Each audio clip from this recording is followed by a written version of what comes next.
And from the younger Raab, we can directly switch to the older Raab. He started the conference and he is also going to have the last presentation. Rainer, please.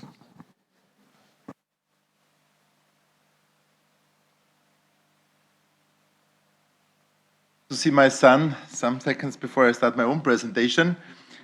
Yeah, now I'm in the nice position to tell you something about the first results. And I want to be honest, so soon we will have a detailed analysis from Jendrik, is also with us, together with Brady Metzon and Patricia and so on, a huge team.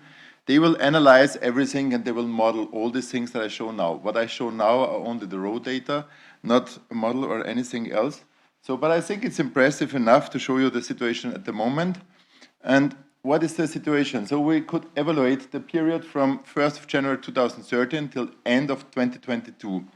And that has a good reason because it always takes a lot of time to have the analysis and especially the necropsy reports. And what we can see now is this is the database that we had. So we did not include 2023, so it's a little bit less than we could see some hours before. So we have only 2,254 birds that we analyze at the moment. And I think it's also important for you to understand where we tag the bird, because yesterday we had also some interesting discussion. Is there maybe a bias because we tag in some regions more and some regions less? And we have, of course, some bias because Swiss colleagues are very, very active, but not only the Swiss colleagues are active, so also we managed to have more and more data from other regions. So I think the bias is not the big problem at the moment, but this is topic for Jendrik and his colleagues. And what we can see here is the different types of tags that we used for different ages. Here you can see the nestlings. So most of the birds that we tagged were real nestlings, so birds inside the nest. So we know exactly where they were born, what is the situation at the nest, and so on. And we know exactly at the end the age from the bird. So let's say plus minus 1 day. And on the other hand, we have a lot of other birds, but for example, we have some juvenile birds. These are birds that are not tagged directly inside the nest. These are birds that left the nest, came to a rehabilitation center, for example, or we catch them in winter, or we catch them in winter in Spain, or we catch them in Germany in a trap. And what we also have, not only juveniles, we have also immature birds, and of course, we tagged also adult birds. And I think adult birds are very interesting. And in some cases, we are lucky because some of them were rings, so we know the exact age, but of course not for all of them. So that means something that I want to show you. There is a big difference in the distribution of the red kites. If you look in the distribution of the winter, this is January, this shows only the observation points at night, so that you can see something. And you can see there is a shift from the population in summer to the northern part of Europe, mainly now to Germany, but in future, I think more and more also to Sweden and other countries. And what I want to show you now is what you have seen a little bit before. So what we need first is exact method that will tell exactly how we did it and how we analyzed morbidity and mortality of birds of prey. And what I want to show, oops, sorry, that was too quick. We distinguish between more than 50 different causes of death. And what you can see here is clear. Not everything what is shown here is a really case of death. So for example, if the logger fails, it doesn't mean automatically that the bird is dead. Of course, we have also some pending cases where we don't know what's really ongoing. And we have also, that's not the nicest part of the discussion today, is we have some unknown cases, although we found the bird, everything, but we don't know if it was a natural cause or a human cause. Additionally, we have some logger loss. So for example, sometimes the birds lose the logger. And on the other hand, we have some birds that we catch again to change the logger. So we have newly tagged birds. But if you really go in detail in the natural causes, you can see there are a lot of different causes. And for example, predation, trauma, disease, starvation, and on the other hand, also other natural causes are distinguished. And on the other hand, we have a huge number of human causes. And for example, power lines, but it's big difference, for example, if it's collision or if it's electrocution. Of course, the topic wind turbine is interesting. Also rail traffic, road traffic, poisoning, shooting, droning. And you can see there are a lot of different subcategories, and we can surely discuss later on what is the most important thing. And what we did is now to process the mortality detection. So first of all, it's clear you have to know what is the mortality reason. So the most important thing is that you find the birds really quick. It's always frustrating if you don't find them quick. You think, wow, the bird is in good condition, but then you bring it to Oliver and he tells you, no, that's big shit because you cannot analyze anything anymore. It's too late. And so what is really important that we have a good system of co-workers, and on the other hand, not a automatic system, that we can find, okay, there is something wrong with the bird, so we should check if it's still alive or not. And luckily, we have also some persons with us that we are really looking for dead birds. I think a lot of people that are here with us, for example, I can look in Manuela's direction, she knows how to find dead birds because she did it a lot of times, for example, in Hesse, and a lot of other people are here that helped us to search for dead birds. Also, for example, Steph van Rijn and so on and so on. So it's very important to know how to search for a dead bird. It's not easy. It sounds very easy because you should know where it is because you have the point, but at the end it's really complicating to find a dead bird. And what is really also very important for us is also that we can recover the transmitter, of course, because we want to use them again, if somehow possible. And really the most important point is at the end the pathological investigation, because I'm not a specialist for necropsy report, so I can only bring the bird to Oliver or to other people, and they will tell us at the end what is really the reason of death.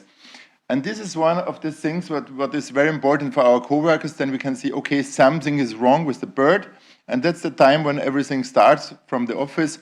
So we inform other people, this is how it should look like. If the bird is okay, then you can see it's flying around a lot.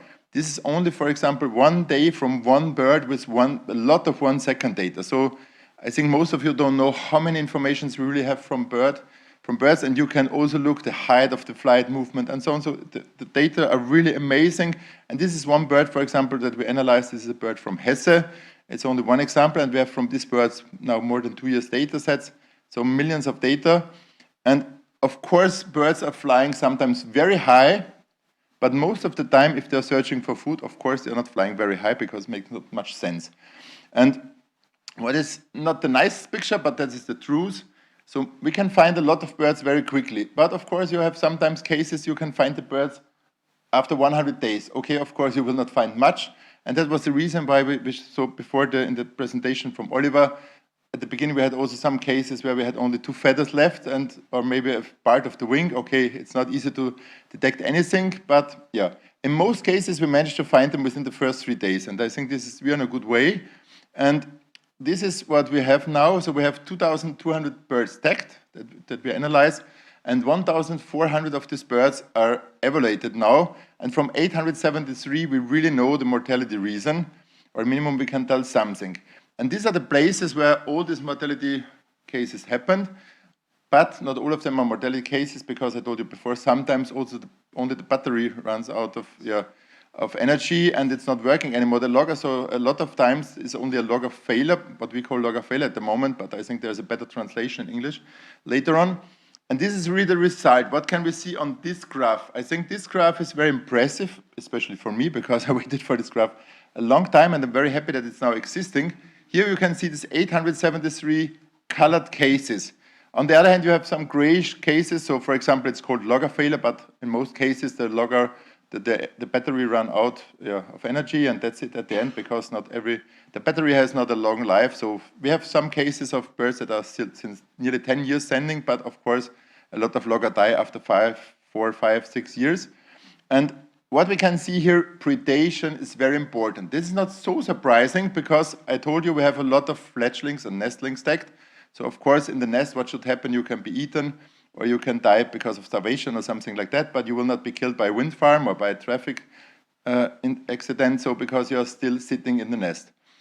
But on the other hand, what was really not nice picture is poisoning. So poisoning is on the second place of reasons of death, and then not so surprising for me was road traffic. Power lines, of course, can cause damage, especially not mainly collision, because collision is not very typical. It's mainly electrocution. And then again, some illegal thing, shooting. And I think shooting is really one of the things that are really underestimated with our method, because if you shoot a bird, it's very easy to find the bird and then to destroy the logger. And yeah, so what we can also see, we have some rail traffic problem. That was also very surprising for me that so often birds collide with trains. Disease is not so surprising because, yeah, you have to die sometimes. And wind turbine collisions are not in the highest position, so because a lot of people, especially in Germany, are thinking wind turbine collisions are very common. And it's the truth, in some regions it's more common, and we will see the details later on.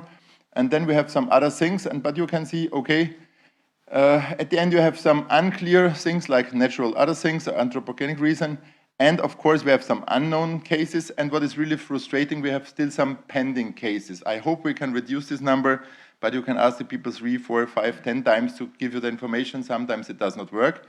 And if you go in more detail, if you analyze not only all the birds, because it makes practically not too much sense to analyze birds that are sitting only in the nest, so we excluded this from the sample size, and we thought, okay, let's check only the birds that are minimum 71 days old, because that's the time when they start flying around a little bit more far from the nest. And suddenly the situation changed a little bit. Predation is not as relevant anymore, but unfortunately poisoning is more relevant. And what you can see, for example, what has changed, for example, with rail traffic, okay, it's a little bit more, and also wind turbine collisions now 4%. And then we can also check what happens if you only look at the adult birds. Is there a big difference? And yes, of course, there's some difference, because not so unexpected, less birds are predated if they're completely adult. So for me, it was honestly surprising that still 23% are dying through predation if they are completely old. And this differs extremely from country to country. And this is why I want to show you the next slide. And the next slide, if I manage it, yeah. The next slide shows you 4 different countries and the results for 4 different countries. And one of the countries is where we are now, is Germany. The other country, not so surprising, is Switzerland, because we choose Switzerland because we have a lot of data, thanks to Patrick and his colleagues and the huge team from the Swiss Ornithology Institute. Of course, we selected Spain because we have a huge sample size from Spain, and luckily also Alfonso from Amos is here, and they helped us a lot to find a lot of birds. And also France, they are very active. Fabienne David from LPO France and her colleagues helped also a lot to bring information together. And it's really interesting and impressive that there are big differences between the countries. And if we look now in more detail, what happens, for example, in Germany? There's a huge green part. It shows you that a lot of birds are predated. And I was thinking a lot, why is this possible that in Germany predation is so high? And although we selected here only birds that are not sitting anymore in the nest, but it's not so, it's at the end it's logic, because I think German hunters don't have too much small game species to hunt, so they are not very interested to kill a lot of predators. It's really big difference to, for example, our region where I'm from Austria, Slovakia, Hungary border. We have a huge problem with all the small game hunters. And in Germany, obviously, there are a lot of predators, and of course, predators eat other birds, for example, red kites. And so we have a high proportion of these individuals that are killed through predation. And what is really the most impressive point that I found later on is, if you look on the power lines is nearly irrelevant in Germany, and this is really the good news. Because if you look, for example, on the data from Spain, it's a huge problem still. So we have a lot of problems there, and we had it also in today's presentation, that there is a high risk still in Spain. For example, most of the time electrocution, also a little bit also collision. But you can see there are big changes and big differences. And on the other hand, I want to be honest, if you look, for example, on the wind turbines, of course, in Germany, more birds die through wind farm collision as a wind turbine collision, of course, because there are much more wind turbines in Germany than in other countries. But, for example, in Spain and in other countries, it's relatively low. And not unexpected, in Switzerland, there are nearly no collisions with wind turbines, of course, because there are nearly no wind turbines existing. So you have to be very careful with the results. But what is really amazing and not nice picture is France with poisoning. And this is a huge problem. And if you compare the situation, it's also surprising that still in Germany, there are more poisoned birds than, for example, collisions on trails, on railways and so on. So you really have to look in detail in the situation. Of course, these are the raw data. And of course, if we have more cases, it will change a little bit. But to be honest, it's very stable in the last months. And to be honest, in the last year, nearly nothing has changed, although we had much more cases also in the last year. So now the situation is relatively stable from the results, but we will see what will happen if Jendrik will fit all these things in his model, what will be shown there. And what I want to show you is only one thing that we also prepared. This is really interesting and not surprising. If you look in the nest, it's clear most of the birds dying through predation. But on the other hand, 80% managed from the time when we tag them, so approximately at the 30, 40 days, maybe most of the time 45 days. You can see most of them will leave the nest, so 80% leave the nest. And then you have the first phase of a life, the rest of the first calendar year, and it's surprising a high percentage of individuals are still alive after the first calendar year. But what is not surprising, if you leave the nest, poisoning is starting. And then step by step, it's lower and lower. Why? Because the birds have no more information. And it's really impressive for me to see that if a bird managed to reach the 5th calendar year, the chance to reach the next year is more than 90%. This is really perfect. It's a good result, and it was really nice to see. And my sons managed to make this graph.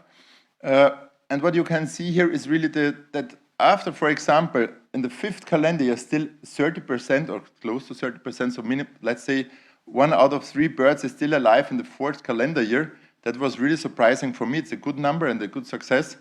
But we should always have in our mind that we tag the birds with 45 days. So we don't calculate how many birds already dead when we start tagging, because of course we lose sometimes birds before we start the tagging.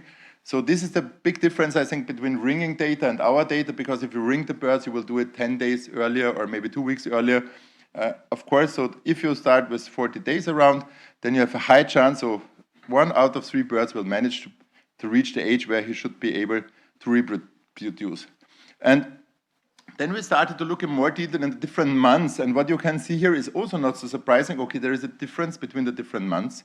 And what is really very impressive for me, what I always could feel, especially in March and April, poisoning is a huge problem. And that makes only sense because in that cases, most of the cases, these are really hunters, because they have huge interest to kill the predators before the new season is starting. And on the other hand, you can see what is really not so surprising. In summer, a lot of birds are predated, of course, because some of them has not too much knowledge, they are young. And yeah, so but you can see a lot of differences from month to month. If it's only by chance, we will see, we will analyze this in more detail later on. But I want to show you only some results. And this result shows something that is interesting for me. You can see, maybe the translation is not perfect at the moment, because we translated it sure, probable, and possible, but possible still means it's a very high chance that this is really a case of poisoning, but it's not 100% proof. And sure means really, okay, we have a necropsy report, everything is clear. Probable is also clear, it's a high chance that it's correct, but it's not really proven by a necropsy report. And what we can see here is not the nicest picture, especially for my region. I'm not proud of this, because you can see here, this is a really red dot. And this is the only reason for that are some stupid people, really stupid hunters. And luckily, the situation has changed in the last years, really dramatically. And I think this is one thing that we learned from, for me, it was very impressive. If the pressure is higher for the stupid people, they reduce their stupid activities. And we were really very active in the last months and last years. And since in the last weeks, last months, we had nearly no new case. That's really the good news. So it makes sense to tag the birds, it makes sense to fight against the stupid people, and you can win finally. And this is also very impressive. This is shooting, should not happen because it's again illegal thing, but of course it happens more often than you would expect. And also in Austria, it's not nice. We had a very stupid case. I was so happy I tagged not this year, 1 year before I tagged only three chicks three chicks in Sweden. And one of the birds that I tagged in southern part of Sweden, on the migration route, it came back to Austria and it was killed illegal in Austria. It was not the nicest story, but luckily it was a huge story in the media, and we hope that we will punish this person. It's a person from Upper Austria, not only Lower Austria, but also people in Upper Austria. And at the moment there is a good chance that we will find the person, because at the moment only 2 persons are left. And we have the fingerprints and everything, but we will see what will happen if they will manage to find the right person out of 2 persons. Yeah, that's the next point. I think it's also crucial that we know what happens. This is power lines, because power lines are very impressive and interesting, and we have a lot of cooperations with energy supplying companies. The good news is, practically, if you don't have electrocution, for example, in Germany, but in Spain we have it, then the problem is relatively low, because collision is not very realistic with power lines for red kites, because they can obviously react and see everything. And what is the conclusion at the end? So practically what we can see now, or what I try to explain you, if you check all the red kites, of course, the main mortality reason is predation.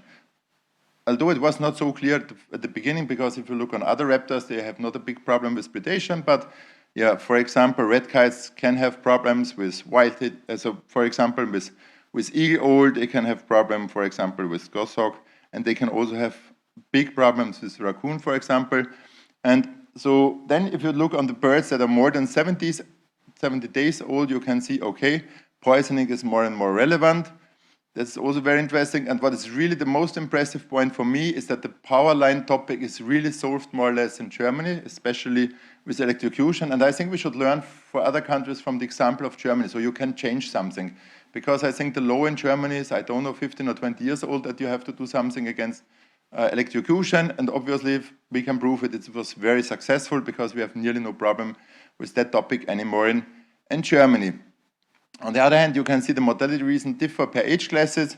And I think the most important point is the last point, that we have to publish everything in detail. So I'm very proud that Jendrik is doing his PhD now, and that we have a lot of other colleagues that are doing their PhD, and they really focus on the data because it needs a lot of effort.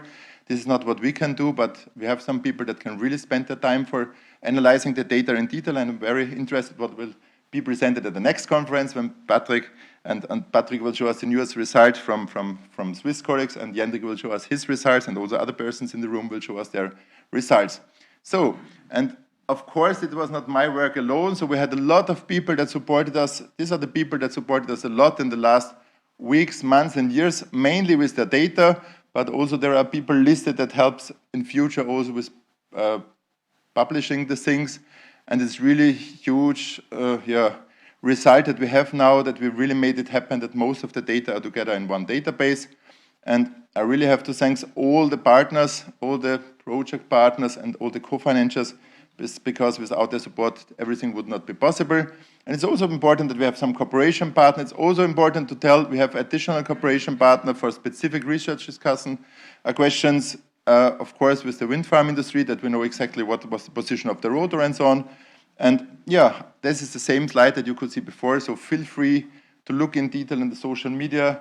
And if you have any questions, you can ask me now or later on also Hannah and Andrea, so we will be here for you to answer all the questions today, tomorrow, and also in the next weeks and months. Thanks a lot.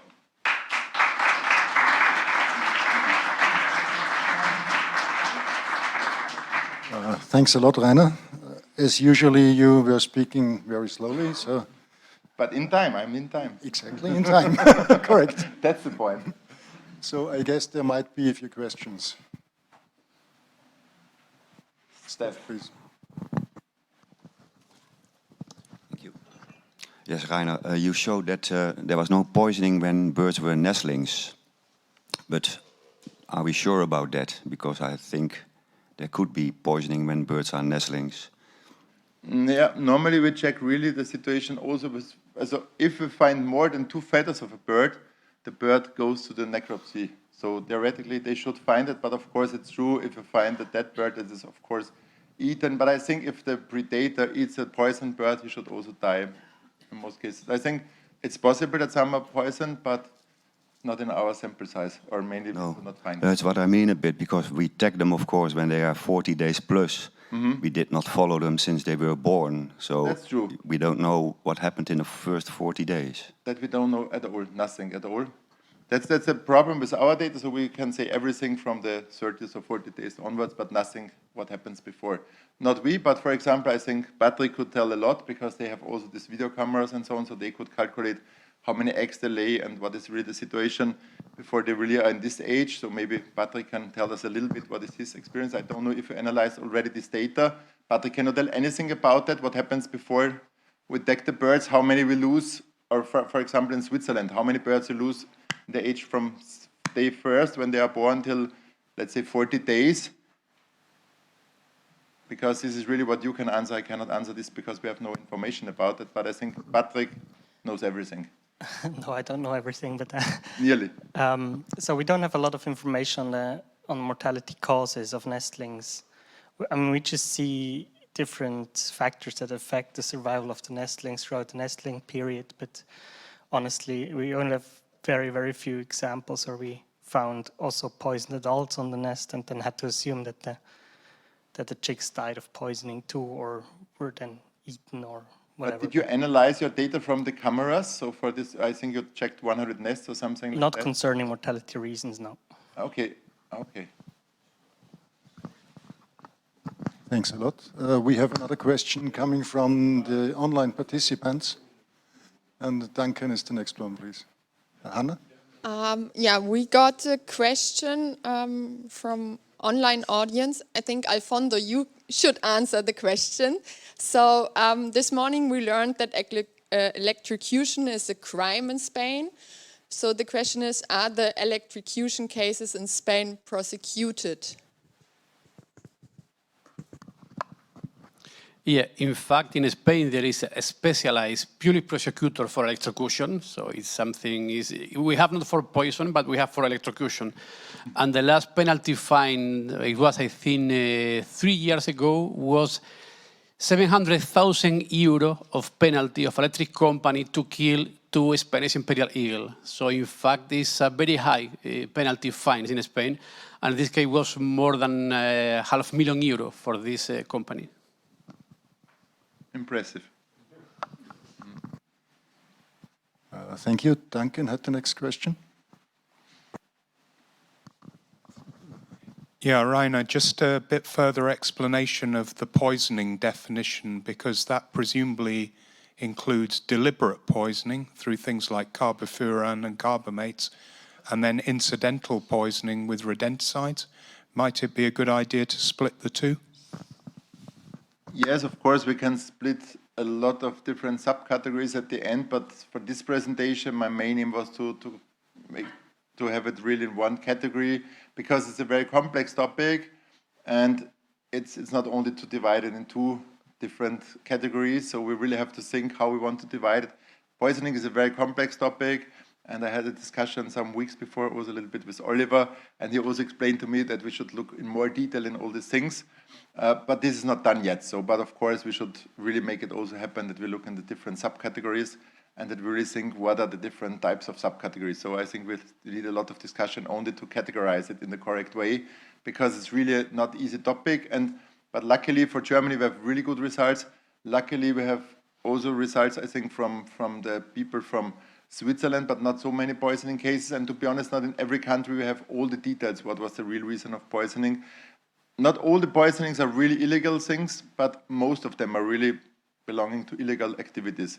But of course, we had also some cases in Switzerland where we lost a bird because a bat was killed by the veterinarian. And of course, it should not be in the nature anymore, but it can happen, you know, if you have a cat and you don't bury it on the right way, that it's sometimes up, and then the red kite is dying because it's eating something that is, of course, not 100% illegal, but also it should not happen because if you kill a bat, it should not come back to the nature.